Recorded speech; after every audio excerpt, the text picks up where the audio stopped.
अस्सलामुअलैकुम, welcome to back my channel. उम्मीद करती हूँ सब खैरियत से होंगे। तो जी आज मैं आपके लिए लाई हूँ एक नई रेसिपी।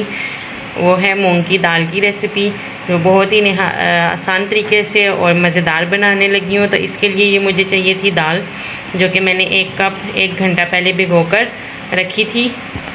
और अभी मैं इसको बॉईल करूँगी। बॉईल करने के बाद इसका मैं मसाला रेडी करूँगी। तो चलें जी हम इसको बॉईल करते हैं। तो यहाँ पे मैंने एक कढ़ाई ली है और इस कढ़ाई में मैं ये जो दाल मैंने जो बॉईल की थी, इसमें जो पानी था वो मैंने निकाल लिया। ये थोड़ा सा रह गया, इस समेत हम इसमें ऐड करेंगे। तो अब पानी डालने के बाद इसमें मैं सिर्फ ऐड करूँगी नमक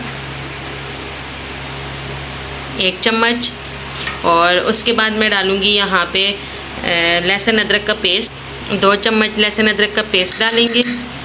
इसको अच्छे तरीके से मिक्स करेंगे और इसके नीचे मैं फ्लेम ऑन करूँगी और हाई फ्लेम पर हम इसके बॉयल होने का इंतज़ार करेंगे।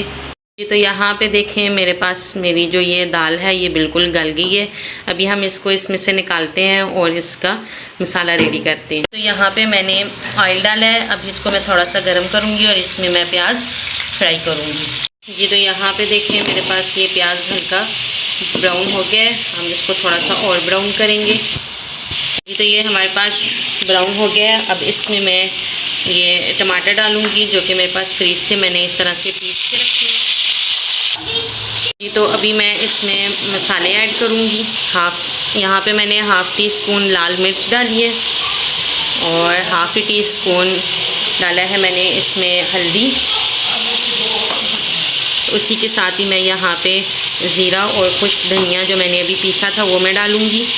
तो ये देखें जी मेरा मसाला बिल्कुल रेडी है। अब इसमें मैंने जो बॉयल दाल की थी वो मैं अभी इसमें ऐड करूँगी।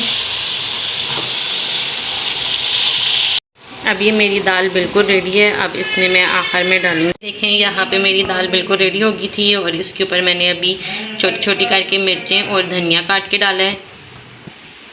उम्मीद करती हूँ आपको मेरी वीडियो पसंद आई होगी। इसी के साथ आप लोग मेरे चैनल को सब्सक्राइब कर दें, लाइक करें, शेयर करें और कमेंट में बताया करें कि आपको मेरी वीडियोस कैसी लगती हैं। मिलते हैं एक नई वीडियो के साथ। तब तक के लिए अपना और अपने बच्चों का ख्याल रखना है। अल्लाह हाफ़िज़।